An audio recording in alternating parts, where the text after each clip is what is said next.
क्या आप जानते हैं कि बांग्लादेश के बस ड्राइवर अक्सर अपनी बसों को एक दूसरे से टकराते हुए ही चलाते हैं। नतीजन इन बसों के हर कोने में खरोंचें और टूट फूट दिखती है और हालत ऐसी हो जाती है कि ये बसें कबाड़ में देने लायक भी नहीं बचती। लेकिन आखिर ये ड्राइवर अपनी बसों को जानबूझकर नुकसान क्यों पहुंचाते हैं? चलिए हम बताते हैं। बांग्लादेश में अगर चलते चलते किसी बस को टक्कर मार दी जाए या उस पर पत्थर फेंका जाए तो मालिक कोई ऐतराज नहीं करता। ऐसा क्यों? दरअसल बांग्लादेश की सड़कें इतनी संकरी और खराब हैं कि चाहकर भी बसें एक दूसरे से टकरा ही जाती हैं और नई बसें भी कुछ ही दिनों में पुरानी और खस्ता हाल लगने लगती हैं। इसके अलावा वहां बसों की संख्या यात्रियों से कहीं अधिक है, जिसके कारण यात्रियों के लिए कड़ी प्रतिस्पर्धा रहती है। इसी वजह से ड्राइवर अक्सर यात्रियों को बिठाने के चक्कर में दूसरों की बसों को टक्कर मारते रहते हैं। क्या आप जानते हैं चीन के चोंगकिंग शहर में कार पार्किंग भी बिल्डिंग के सबसे नीचे वाले फ्लोर पर नहीं बल्कि सबसे ऊपर वाली छत पर होती है। इस शहर को दुनिया का सबसे अजीबोगरीब शहर भी कहा जाता है, क्योंकि इस एक शहर में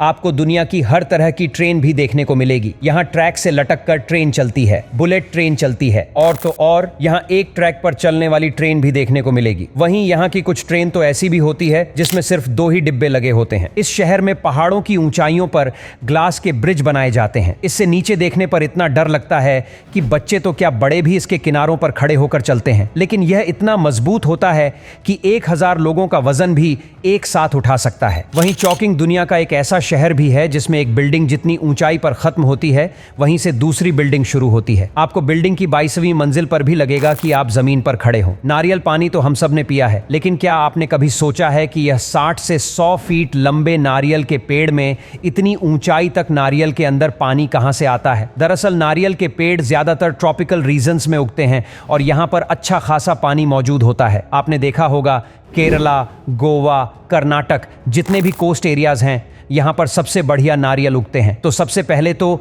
नारियल का पेड़ जड़ों के जरिए जमीन से पानी को ऑब्जॉर्ब करता है, जैसे ऑस्मोसिस कहते हैं। फिर जड़ों से ये पानी पेड़ के हर पार्ट में जाता है, यहाँ तक कि ये पानी नारियल के अंदर भी जाता है। फिर ये पानी धीरे धीरे नारियल की वॉल में जमने लगता है और इसे ही हम मलाई कहते हैं। फैक्ट नंबर 2, कंगारू एक ऐसा जीव है जिसकी ग्रोथ कभी नहीं रुकती। इनकी ग्रोथ तब तक बढ़ती रहती है जब तक कि ये मर नहीं जाते। फैक्ट नंबर 3, समुद्री कछुआ एक ऐसा जीव है जिसके बच्चों का मेल या फीमेल होना टेम्परेचर पर निर्भर करता है। क्या आप जानते हो दुनिया में एक ऐसा भी देश है जहां पर ट्रेनों को उल्टा चलाया जाता है? इन ट्रेनों को हैंगिंग ट्रेन के नाम से भी जाना जाता है। और तो और क्या आपको पता है भारत में भी हैंगिंग ट्रेन को चलाया गया था, लेकिन इन्हें बाद में बंद कर दिया गया। तो ऐसा क्यों किया गया? चलिए जानते हैं। सबसे पहले साल 1909 में हैंगिंग ट्रेन को जर्मनी में चलाया गया था और आज भी इस देश में हैंगिंग ट्रेन चलती है। यह ट्रेन जमीन से 40 फीट की ऊंचाई पर लटक कर चलती है। जर्मनी की इस ट्रेन में रोजाना 80,000 से भी ज्यादा लोग सफर करते हैं। इसके अलावा जापान में भी हैंगिंग ट्रेन चलती है और भारत में साल 2003 में हैंगिंग ट्रेन शुरू हुई थी, जिसे सबसे पहले गोवा में चलाया गया था, लेकिन कुछ हादसों की वजह से इसे बंद कर दिया गया। आज के लिए बस इतना ही। मिलेंगे नेक्स्ट वीडियो में, तब तक के लिए बाय।